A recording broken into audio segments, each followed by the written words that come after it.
The Titans take on the Packers at home, 12 p.m. Central Standard Time on Sunday. We are going to preview this game. What do the Titans need to do to win? We have a great guest coming on to give us the Packers side of things. We'll finish it up with game predictions, and we have something that we're drinking to this week. Justin, this is the Music City Audible. Let's get to it. Oh, welcome everyone to another episode of the Music City Audible podcast presented by Broadway Sports Media in partnership with 440 Sports. I'm Justin Graver. With me, as always, Justin Melo. And Justin, I hope this is the last week, at least consecutively, that I have to say this, but let's flush that last game. We are on to Green Bay. How's it going, my friend? I'm doing well. Excited to preview this one. Second straight game here for the Titans at home at Nissan Stadium. A winnable opponent, a familiar face coming to town in Malik Willis. We got a lot. I had a great guest who really helped us preview this matchup. Yes, we're going to talk to Andy Herman, who covers the Packers pretty closely. He's at the press conference. He's talking to these guys, so he's got the insight there. We're going to get to that fairly quickly. Then we'll have our segment, I'll Drink to That, with some interesting conversation starters there. And then I think we'll talk about some Titans keys to winning this game. We got to get into Will Levis and the importance of this game for him and his confidence and his ability to flourish into a franchise quarterback. We're going to get into all that, and we'll finish up the show with game predictions like we always do. But first, Justin, I think we should just get right to our guest, because this was a fantastic conversation, pretty in-depth, and really will help set up, I think, the rest of the combos on this podcast. So without further ado, we're going to bring on our guest now. Before we do, let me remind everyone, this episode is brought to you by Sinkers Beverages in East Nashville. More on Sinkers coming up when we do our sponsored segment, I'll Drink to That. And also, if you're listening to this on audio, again, as always, we really appreciate you, but please go find us on YouTube, the Music City Audible podcast. And if you're watching on YouTube, please remember to subscribe to the channel, give this video a thumbs up, like, and turn on channel alerts to get a notification every time we drop a new video. And drop a comment below. You guys have been outstanding, honestly, surpassing all my expectations with the comments, boosting the algorithm. Predict who you think is going to win this game. What do you think is the toughest matchup or toughest component of this game for the Titans? Let us know in the comments below. Okay, enough blabbering by me. Let's do it. Time to welcome in our guest now, Andy Herman. You can find him on Twitter at Andy Herman NFL with the Pack a Day podcast. Andy, how's it going? Thanks for joining us today. Hey, I'm doing great, guys. Thanks so much for having me. Excited to talk Packers Titans. Should be a really fun game to preview and then eventually watch on Sunday, which is obviously more important. Yeah. No, pleasure's all ours, Andy. Look, we've got to start with former Titans quarterback Malik Willis, who is expected to start this game for Green Bay. If he does, it'll be his second straight start. His first one went pretty well, 12 of 14 for 122 and a touchdown. In a win over the Colts, in week 2, he took care of the football. Now, I don't know that the tape was as impressive as the box score indicates, but Matt LaFleur, credit, he got Willis doing something he couldn't do here, in all honesty, and that's playing within the structure of the offense, protecting the ball, making quick decisions, all stuff he really struggled with in Tennessee. So to start us off, how did LaFleur do it? Yeah, it's a great question. And I think to your point, one of the things that we really saw a difference in his time when he was in the regular season with Tennessee, his time to throw over 3.5 seconds. In the preseason this year for Tennessee, he cut it down to just over 3 seconds.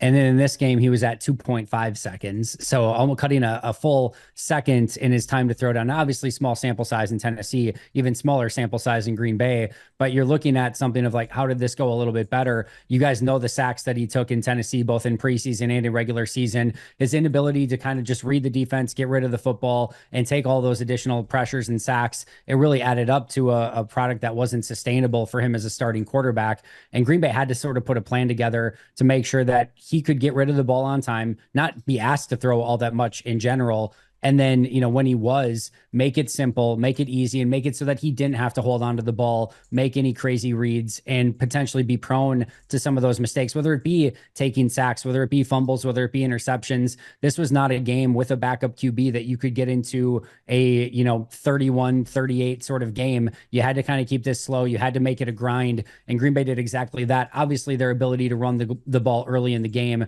in the first half, it was a major discrepancy in rushing attempts in plays from scrimmage, and Green Bay just ran it right down Indy's throat, and Indy had no answer for it in the first half. They adjusted well in the second half, but by that time, Green Bay had double-digit lead. Their defense was playing great. They were getting turnovers, and Green Bay basically in the second half said, we're just going to keep running. And we know that it's not going to be as successful in the second half, but we're not going to put Malik in positions where he has to do a bunch or that he could make some of those mistakes. So the running game was huge. The ability to give Malik easy concepts that he could quickly get the ball out of his hands and not make mistakes. And then, of course, adding in great defense, a really good punting game, when the field position, position battle, all those things led to a victory over Indianapolis last week. And I think they're going to find it harder to do against Tennessee, but I'm sure they would love a similar game plan this week against Tennessee.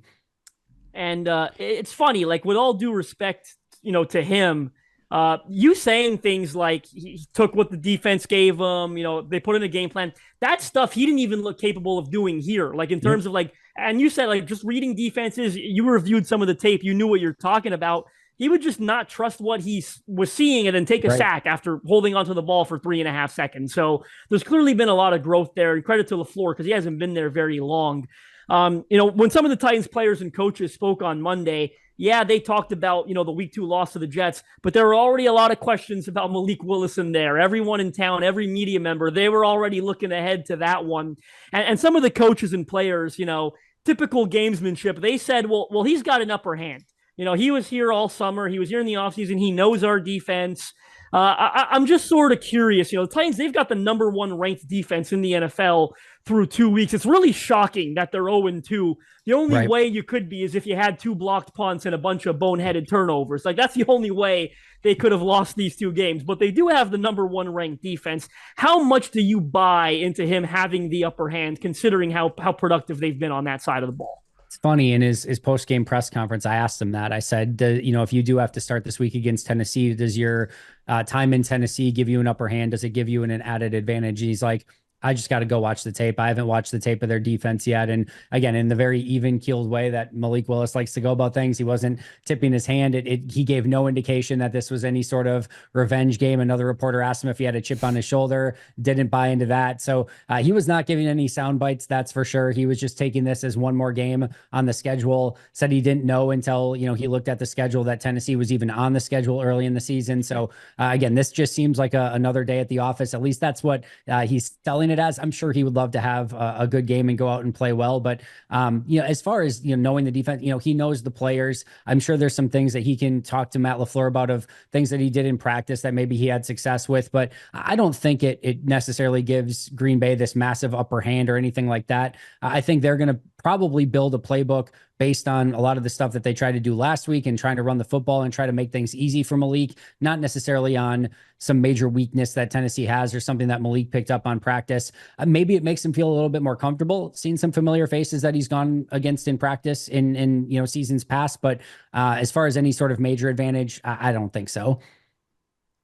Yeah, I wonder how much there is even familiarity. I'm sure there's definitely some, obviously, but the fact that Malik was really taking the number 3 QB reps. Yep. Most of the Titans defensive starters were pretty limited throughout training camp anyway. Yeah. So even if they were on, even if Malik was with the ones, he probably wouldn't have seen at least a handful of these guys. So he probably hasn't gone directly up against the faces on the Titans defense too much. But I want to talk more about this Packers running game, because one stat from the Colts game that really jumps out to me is the time of possession. Green Bay over 40 minutes time of possession, Indianapolis under 20 minutes. That obviously is something you can do when you're running as successfully as Green Bay was able to do. But a stat from Next Gen Stats here.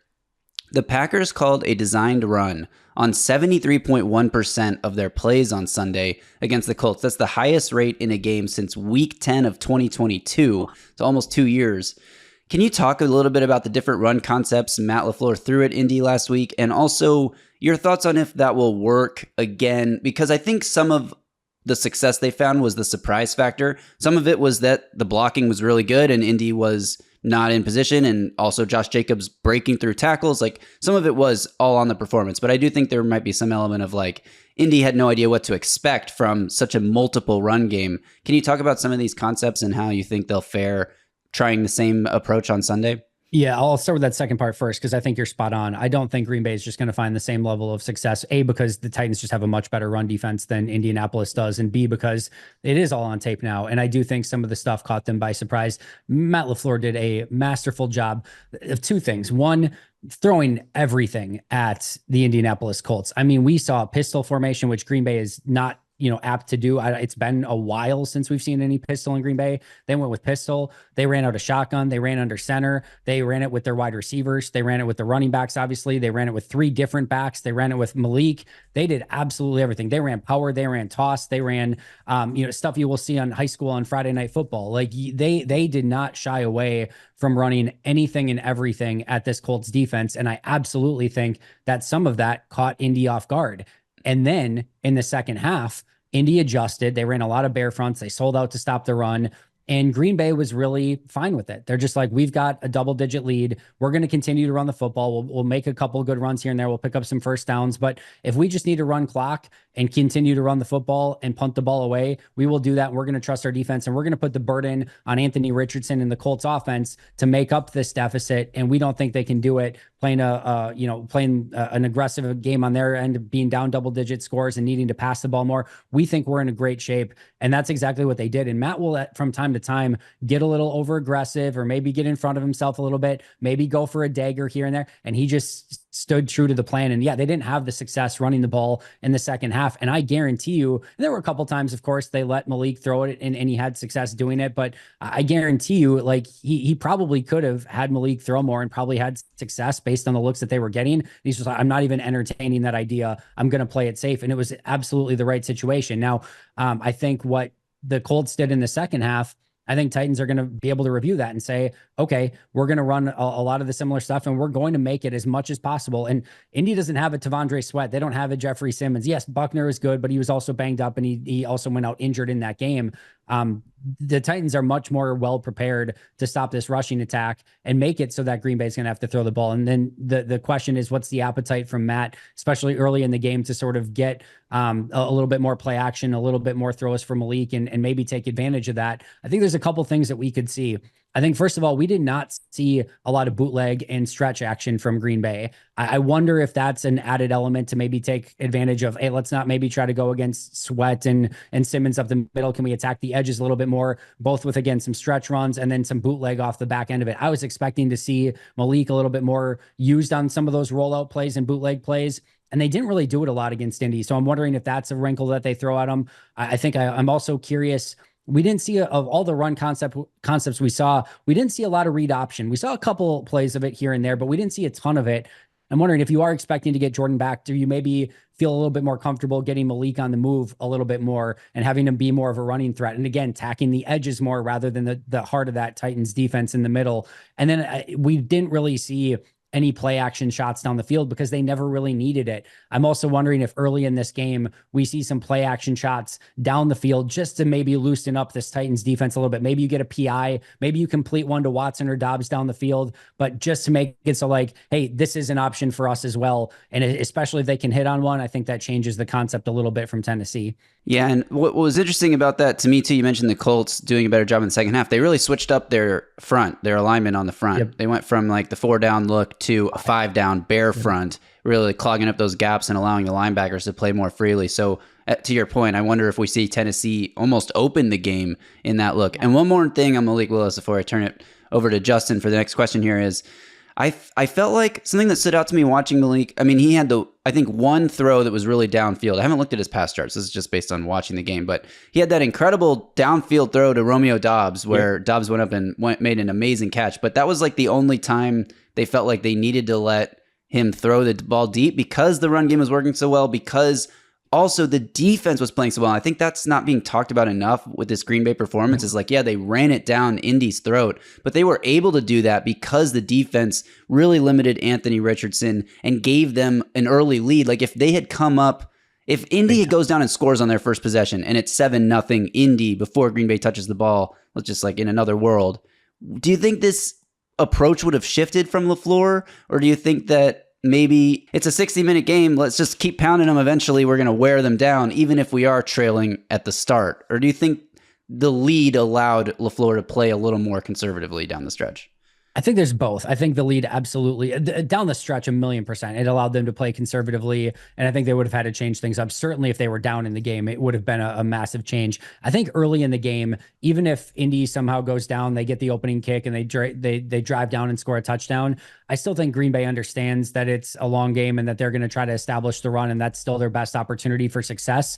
But had they been playing from behind, or especially if Indy gets up, 10-0, something like that, I think that absolutely would have changed the calculus. And if we see something similar in Tennessee, you're going to have to see Malik throw the ball more, which is, of course, what Tennessee's defense wants. Like, they want Malik to have to win with his arm. You don't want Josh Jacobs beating you. You don't want Malik winning with his legs. You don't want Jaden Reed and Christian Watson getting the ball a ton on end arounds and reverses. You want to make it so that Malik has to air it out 25, 30, 35 times a game. If that happens, Titans probably just win. And same thing with the Colts last week. The Colts couldn't do that. They could not make it so that Malik had to win the game. They made it so that they could run the ball and Malik could be a game manager. And I mean that in a complimentary way. He did a great job of it. They got the win. But I guarantee Tennessee's going to have a much better defensive approach and just ability to stop the run than Indy did.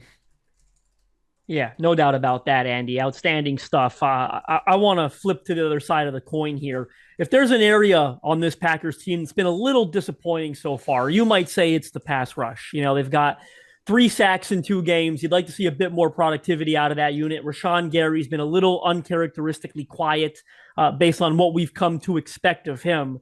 Well, I've got great news for you. This Titans O-line has struggled quite a bit, right? In the first game, ironically enough, it was the left side, the side no one was worried about. I mean, you got a rookie left tackle, a sophomore left guard. They gave up 10 pressures in week 1. Well, in week 2, they were outstanding, but the right side started funneling pressure. Titans right tackle and fantasy life expert. This is a brand new development. Nicholas Petit-Frere, who announced a gambling deal sponsorship yesterday, Nice. allowed between 9 and 13 pressures. Take your pick. PFF had him with 9.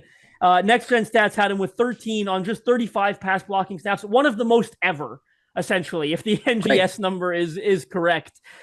Sort of how confident are you that maybe the Packers get it going this week?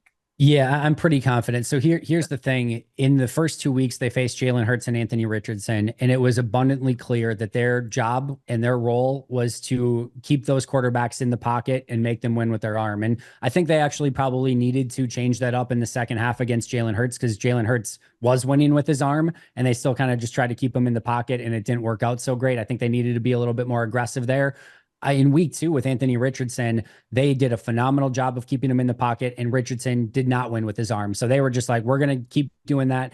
And to an extent, these are a very hungry, anxious, eager group of defensive linemen who have basically been depraved of pass rush opportunities for 2 weeks in a row. And now you're going to get Jeff Hafley saying, go get them. And it's just going to be like, these rabid dogs that haven't eaten in 2 weeks. And now you're going to just like release the hounds against, NPF on the, like you said, with all the pressures he allowed, a rookie left tackle, and they are going to be as hungry as you can possibly imagine. And I'm not saying that just amounts to necessarily a dominant performance from the line, but I guarantee you that they are champing at the bit to get after the quarterback after being, again, not having a lot of those opportunities. And I would expect a better performance and just a more aggressive performance from Rashawn Gary, Devontae Wyatt, Preston Smith, LVN, and the like up front to try to get after Will Levis a little bit more. Yeah, Graver, you think NPF is starting Rashawn Gary this week in his fantasy life lineup? Yeah, he probably should be.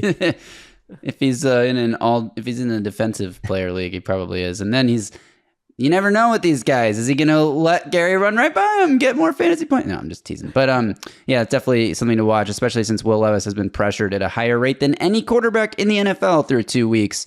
I want to talk a little bit about the wide receiver cornerback matchups here.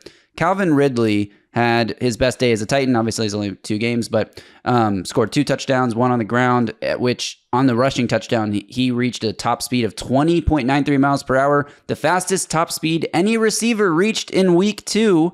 And Ridley matched up specifically with Sauce Gardner, caught 3 passes for 71 yards and a touchdown. So he pretty much cooked the best cornerback that the Jets have and one of the best corners in the game. At the same time, Calvin Ridley this season, he has 127 receiving yards. 0 of those receiving yards have come on plays when he was faced with press coverage. This is from Next Gen Stats. So he's been pressed on 16% of his snaps and only seen 2 targets on those routes. So obviously the Titans are doing a bit with motion to free him up and give him those free releases, but when he is pressed, he's struggling. Do you think this is a game where Jair Alexander might travel with Calvin Ridley, or do you think the threat of DeAndre Hopkins, who has looked not fully healthy and looked a step slow, and maybe Matt LaFleur will see that and be like, you know what, we don't necessarily need to concentrate as much attention on Hopkins. Do you think this is a game where, because of what Hopkins is dealing with injury-wise, because of how effective Calvin Ridley's been when not facing press coverage, do you think this is a game that Jair Alexander might travel and jam him at the line a bit? Yeah, I think they'll mix it up a bit, but I would anticipate Jair gets the primary responsibilities on Calvin Ridley. And we saw Jair travel a bit with A.J. Brown in week 1. Didn't go so great, but he did get a pick in that game, but also gave up the huge touchdown.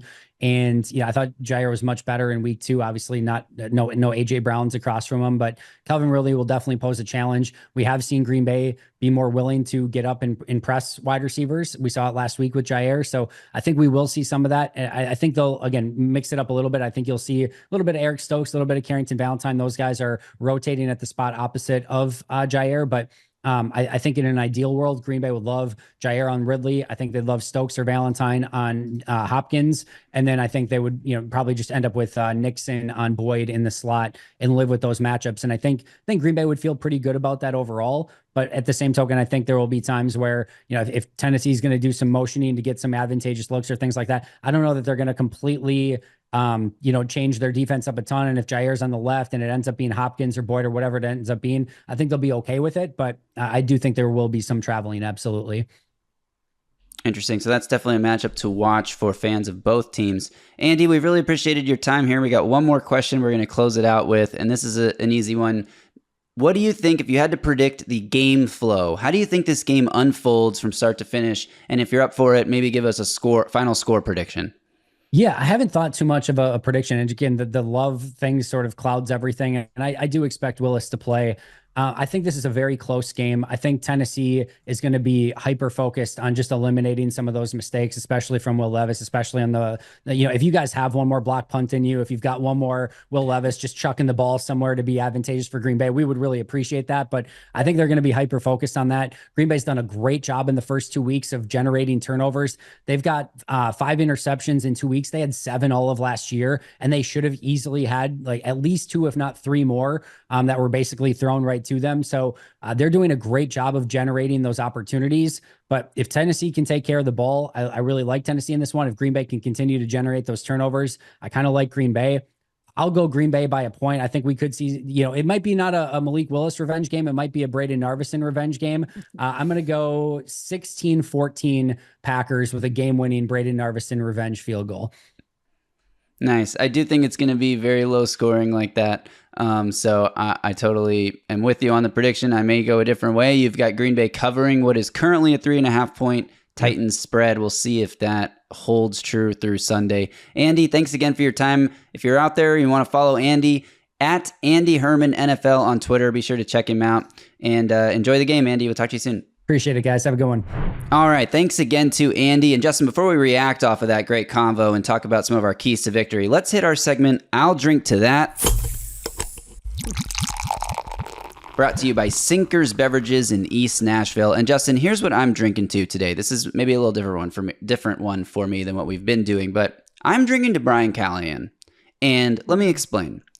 Brian Callahan was seen, we talked about this on the recap pod, was seen on the sidelines after Will Levis's second boneheaded turnover in as many weeks, yelling, "Hey, what the F are you doing?" And it was clearly caught by the cameras. And I think this is a moment where it kind of blew up, especially after last week, after his comments after the Bears game, when he said we could have punted on every first down or something like that and probably won the game in the second half. And everyone out there in the national media who don't listen to the actual press conference, who just see the pull quote, who don't know the nuance behind it, thought that Callahan was throwing Will Levis under the bus, when he really wasn't. He was just praising the Titans defense with that comment. And then this week, you have another thing that everyone's talking about in the national media about Brian Callahan with the, "Hey, what the F are you doing?" And it's spawned so many conversations about is this a good way to bring up a young quarterback? Should you be lifting him up or should you be yelling at him and tearing him down? And I think Brian Callahan gave a really interesting answer when asked about this in Monday's press conference, which we didn't get a chance to talk about on the recap because we taped it on Sunday. So I just want to shout this out and highlight how awesome I think it is for Brian Callahan. So first he was asked, like, do you think there's more attention on you? Do you need to be more careful now as a head coach not to let these emotional moments like blow up? And here I'm going to play Callahan's answer to that. I'm generally pretty composed. I think you guys have seen that for the most part. That one set me off. And I'm human like everybody else. I have blackout moments where I'll lose my mind. I try not to. I try my best to keep it together. But that one was hard for me to watch in the moment. And yeah, I got to have a little bit better awareness that there's cameras on me, and I'm not up in the box yelling at anybody. I'm right there in the front of everything, and the cameras are pointed right at me. So probably a little bit of a lesson learned for me in that regard. Don't regret my feelings about it, but yeah, I'm sure there's some things I could probably do better when it comes to that.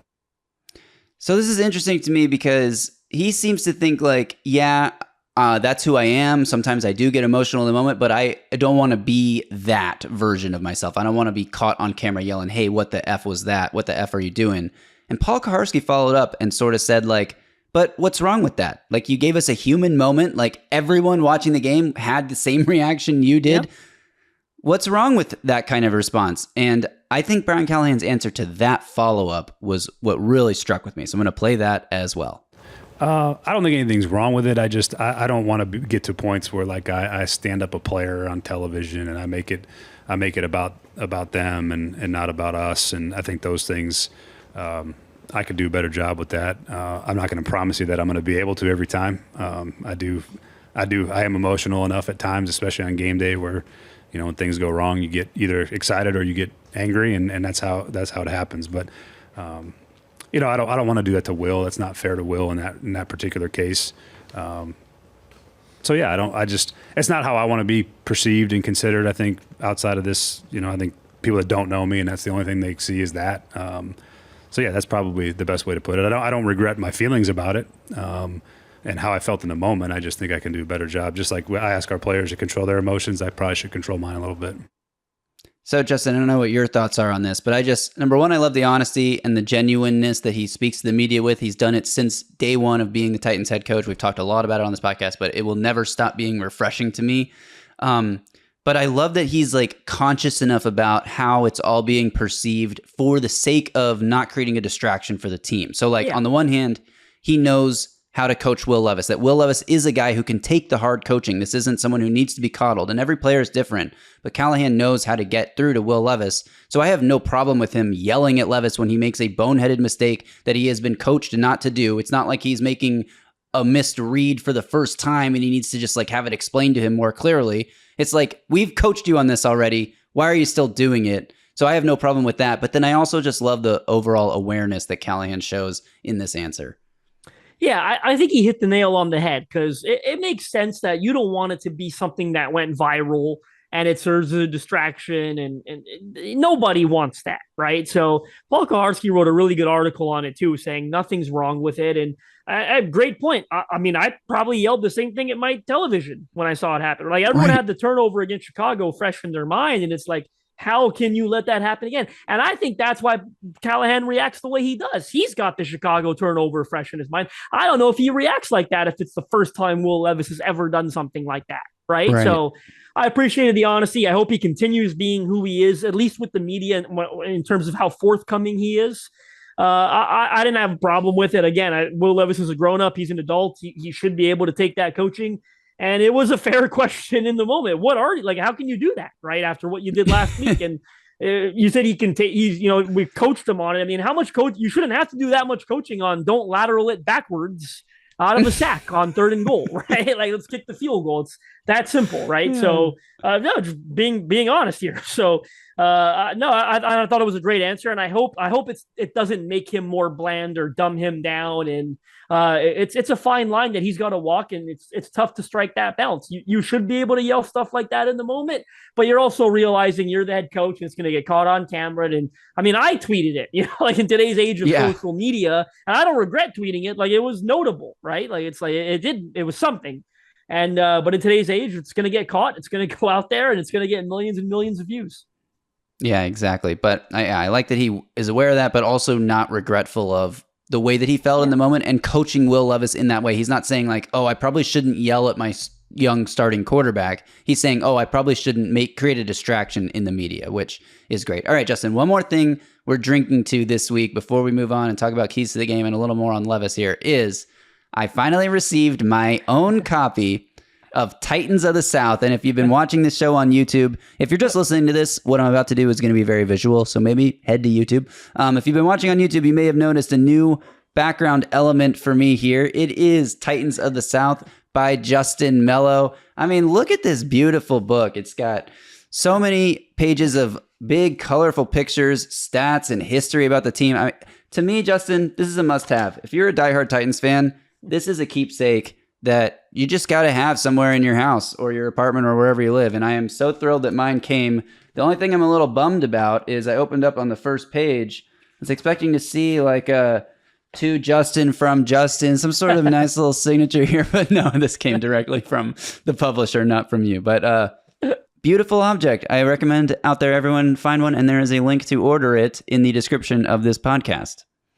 Thank you so much. I'm so glad that your copy finally came in the mail. And I've been getting a lot of, people have been leaving comments on the YouTube channel saying theirs came and that they love it. I'm getting a handful of people tagging me on Twitter every single day, sending me pictures that it arrived in the mail. And it's humbling to see, it's a great feeling to have it finally out. And it's two years of my life where none of you, you knew, but no one else really knew that my parents didn't freaking know, my partner knew, but like, that's how few people I told. And I got a great relationship with my parents, but that's how few people I told I was working on this thing. I really just did it in the background, didn't say much until it finally came to fruition. And I'm so excited that it's out. You guys are loving it. The feedback's been great. If you haven't gotten your copy yet, I hope you'll consider it. And I hope that maybe gives you the little push that you needed. I think Graver's showing it there. It's a big, beautiful book. It's filled with photos. It's bigger than I think most people realize. It's great for a coffee table, a fan cave. The photos really do help. And it was a sizable project. And I got to be honest, I love the way it came out. I really do. I'm really pleased with the final product and so glad to see that in your backdrop there. And it's going to live there until I move, I guess. And then maybe it'll go to my new backdrop in my new place. But so we are definitely drinking to that. I'll drink to that. Sponsored by Sinkers Beverages, the premier wine, spirits, and beer store in East Nashville, serving the community since 1985. Their knowledgeable staff is proud to help you with large parties, themed events, or finding something unique for a special occasion. From birthday parties to milestone celebrations to everyday moments, Sinkers can help with the right drink for every occasion. And if you head to the sinkersbeverages.com website or check the link in this podcast description, you can join the In Crowd. In-crowd members get access to allocated wines and spirits, exclusive events, early access to barrel releases, and more. And also, Sinkers Beverages is on Uber Eats, most convenient way to get all the booze you need delivered right to your front door. All right, Justin, let's get back to Will Levis really quick. Then we're going to hit keys to the game and predictions for this one. But on the subject of Will Levis and Brian Callahan and all that, I think this is a huge test for Levis here in this game because, number one, the Packers have a pretty good defense. They did a decent job against Jalen Hurts, gave up a few big plays, probably too many big plays that ended up costing them that game. They really shut down Anthony Richardson, got his head all confused, had him rushing throws, throwing off his back foot under pressure, throwing interceptions. He had 3 interceptions on the day. He also had a fumble on a missed exchange with the running back that he was able to jump back on top of. But all in all, this Packers defense really made it life difficult on Anthony Richardson. And we talked about this a little bit just now with Andy, but the fact that Will Levis has been pressured at the highest rate in the NFL, there's 2 ways to read this for me. Number one, and I think the most obvious one, is you got to be disappointed so far with the offensive line. And we knew it was going to be a work in progress, and we knew they weren't going to be the best offensive line in the NFL. But through 2 weeks, I don't know. I know it takes time to gel and all the chemistry and all that. And it takes time for Bill Callahan to mold these guys into being better players. But the stat about MPF, according to Next Gen Stats, allowing 13 pressures. I think PFF cited him with 9 pressures allowed. Either one is way too many. More than Dennis Daly ever allowed in a game. More than who are the other bad tackles? Andre Dillard ever allowed in a game. That's how bad NPF was on Sunday. And so on the one hand, I was hoping the Titans offensive line would at least be average or maybe a little below average, but they are, as it stands through 2 weeks, one of the 3 worst offensive lines in pass protection in the National Football League. So from that standpoint, it's you got to give Will Levis a little bit of grace. Like, he's dealing with the most difficult situation in terms of being under pressure of any quarterback in the league. And on the other hand, I did a film breakdown, if you missed it, for this channel, looking at all the plays where Levis was under pressure. He was under pressure on 21 dropbacks, 60% of his dropbacks. It's too many plays. And I came away with the conclusion that when faced with pressure, especially quick pressure, Levis made the right decision quickly more often than not, which is what you want. Now, the few times that he made the wrong decision, the decision was so wrong, like the bowling the ball like he's on a bowling alley to Tajay Spears, or the one that really sticks to me, and I want to get your thoughts on this too. The decision to throw it deep to Treylon Burks when Calvin Ridley was wide open on the in-breaking route, the other part of that passing concept. Like, that one has gotten a lot of attention. But anyway, let me finish my point first, and then I'll get to this.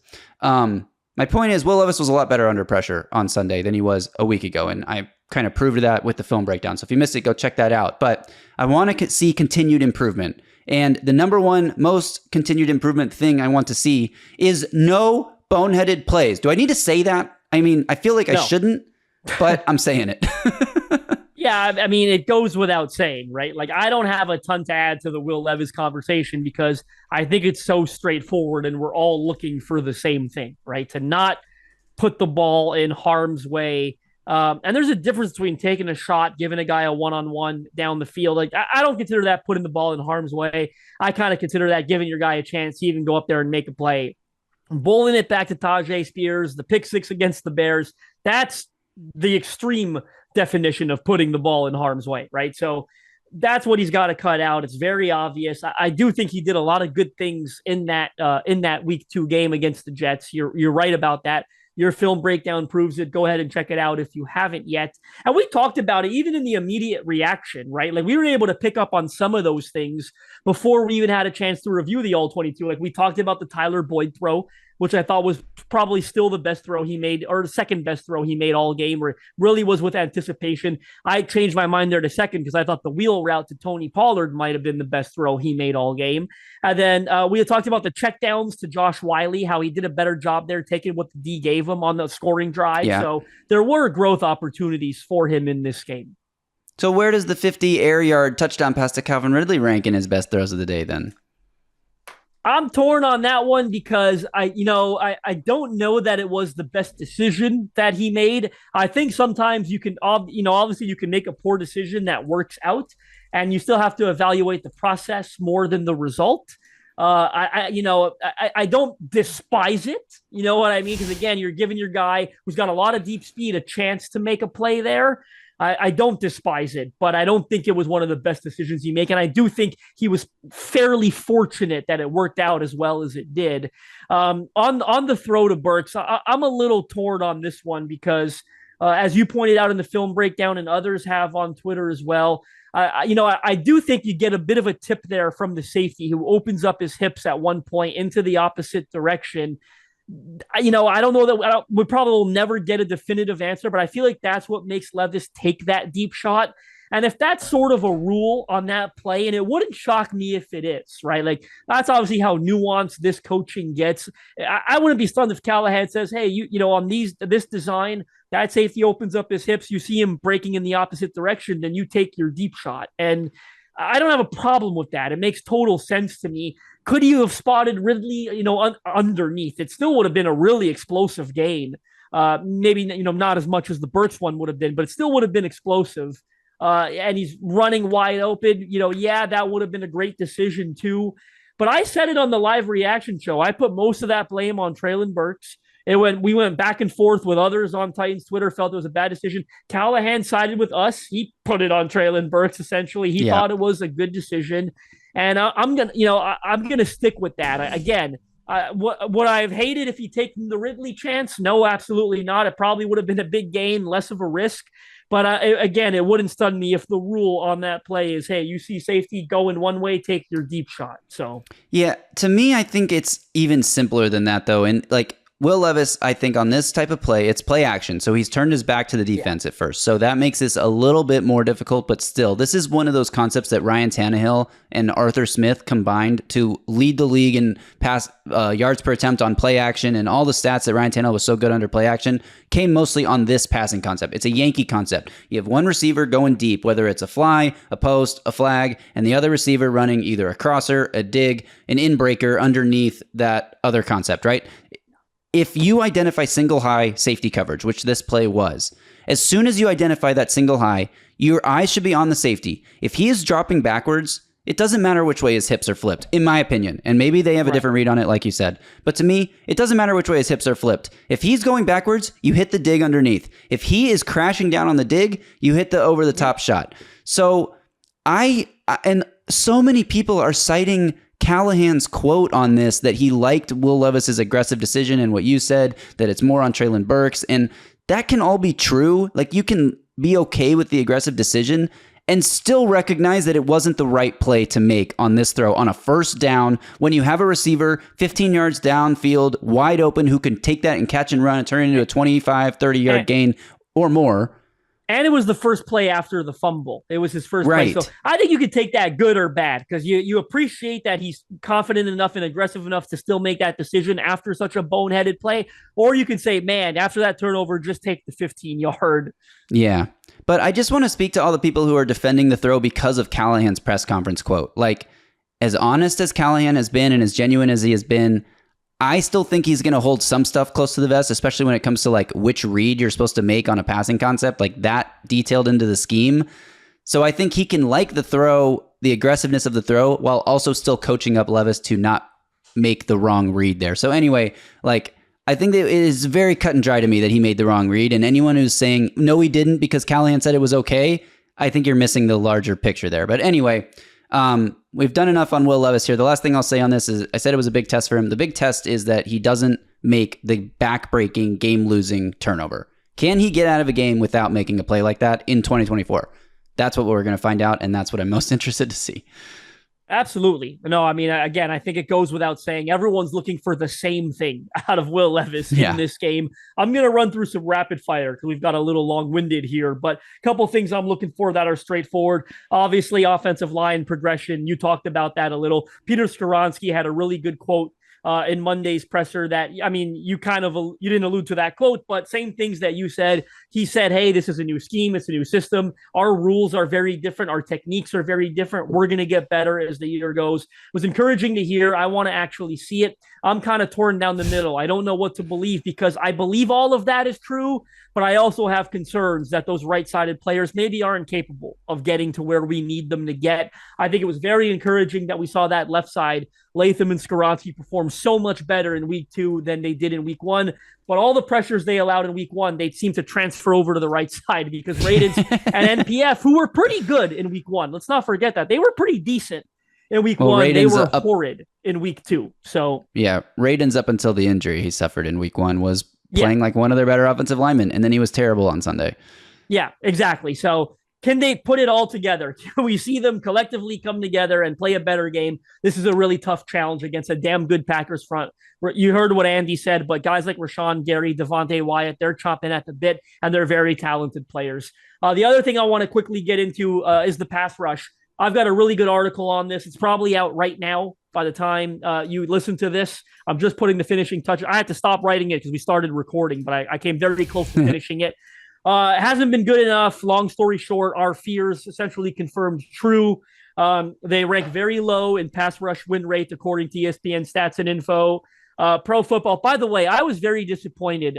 Maybe I'm a boomer, but I assumed Pro Football Focus would have a way for me to go check, pressures generated by team in a much easier way than having to scroll through all 32 teams and see. So I didn't end up doing that because I didn't have that kind of time. But they've only generated 19 pressures. Harold Landry has 6 of them. Harold Landry has 3 of their 4 sacks. I do think there's a bit more nuance to that, and I got into that in the article. Go ahead and read it. But long story short, they rank pretty low in the pass rush win rate, and their PFF pass rushing grade is 25th. of the 32 teams, only 4 sacks. They're one of a bunch of teams that have only generated between 2 and 4, but they're not on those upper echelon of teams that have already produced 5 or more. The Vikings have 11 sacks already. Wow. And there are a bunch of teams that have, about half the league has 5 or more. The other half has 4 or less. The Titans are a part of that lower half that has 4 or less. Nice to see this get going.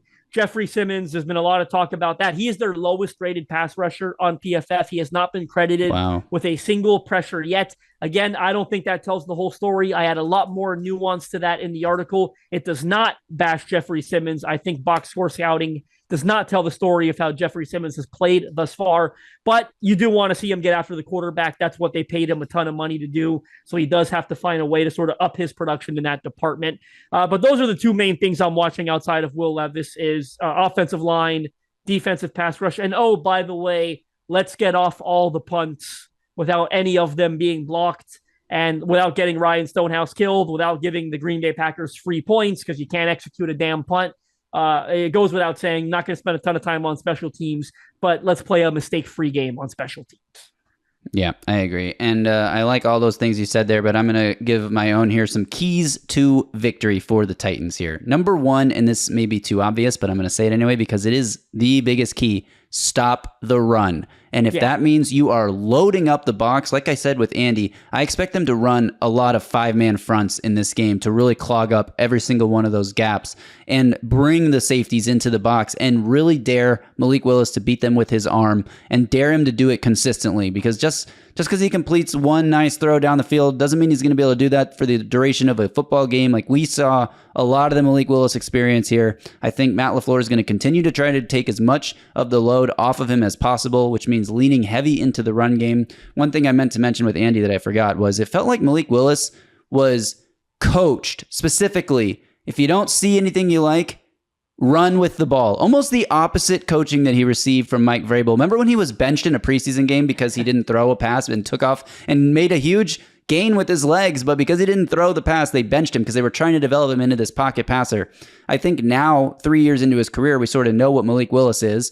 He's not going to ever be like a dominant pocket passer. He's going to be a backup quarterback for his career. And if he wants to become a high-level backup, he's going to have to continue to develop. But the idea that, like, look, we only need to win a couple games with you, or we only need to get through a couple games with you, we're okay if you just become a scrambler who picks up tons of chunks with his legs and isn't always looking to make the right pass, because we're just trying to survive a couple weeks. You want to laugh?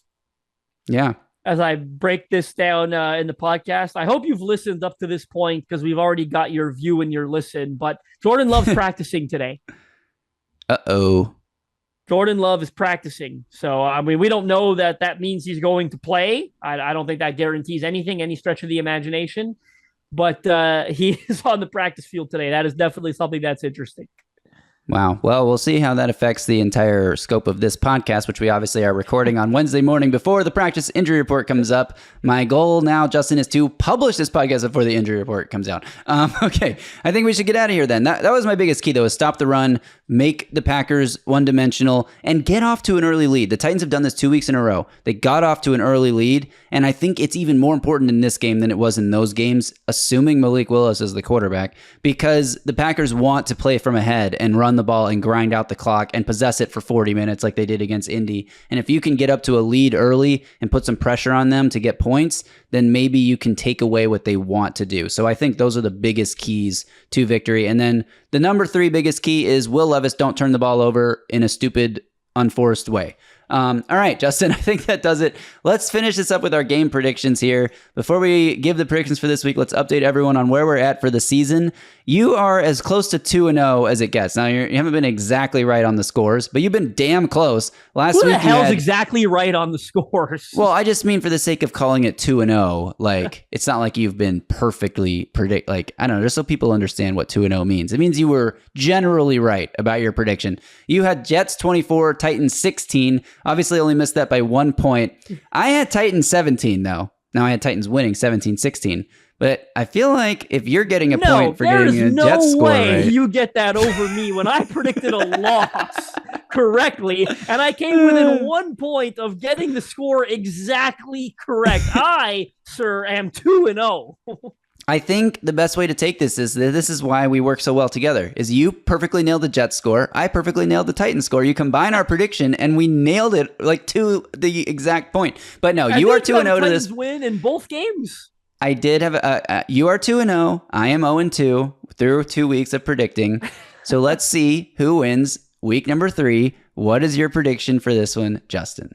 I can't believe I'm doing this. A lot of people commented on how frustrated I looked during Sunday's reaction pod. I can't believe I'm doing this. I'm going with a Titans win. Honestly, we didn't spend enough time on, as long as this episode's been, like, how did the Colts not make this Packers team one time? Like, they needed to know that their plan was going to be to run the ball before they adjusted in the second. Like, no shit. Malik Willis is the quarterback. He's been there for 2 weeks. Like, of course they're going to run the ball. Titans will be much better prepared. I think they make some big plays. They suffocate that Green Bay offense for the most part. They make Malik Willis beat them, and he doesn't do it.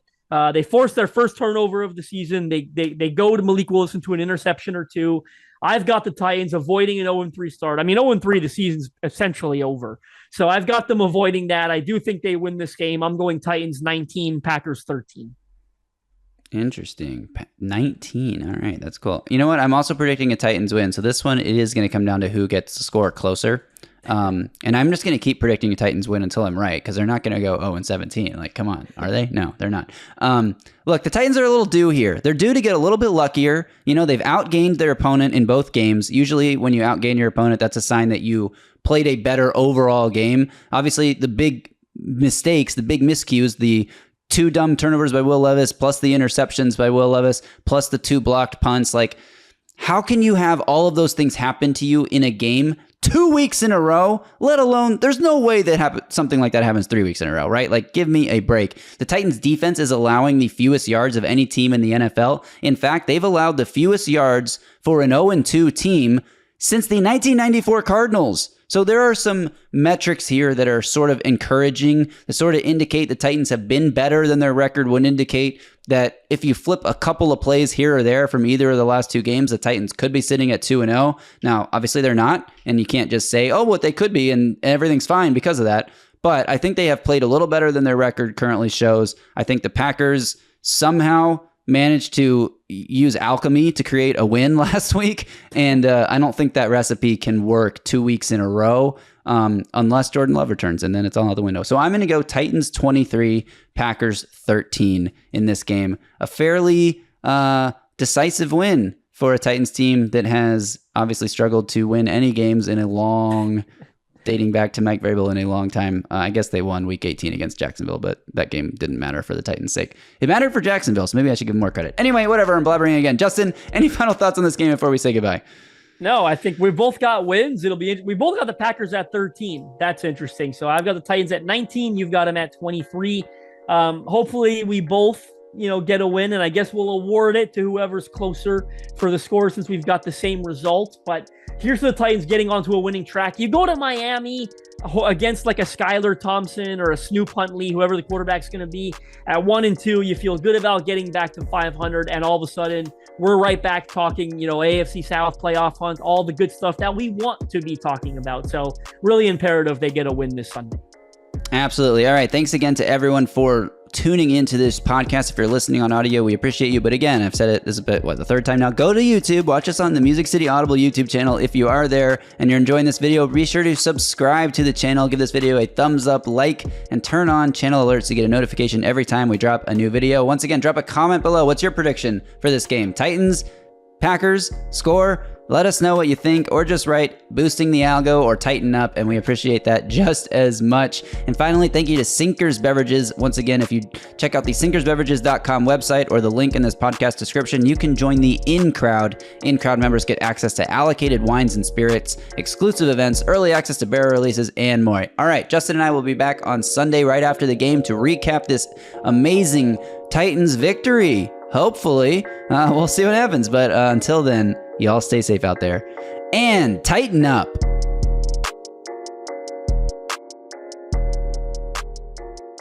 A Broadway sports media production.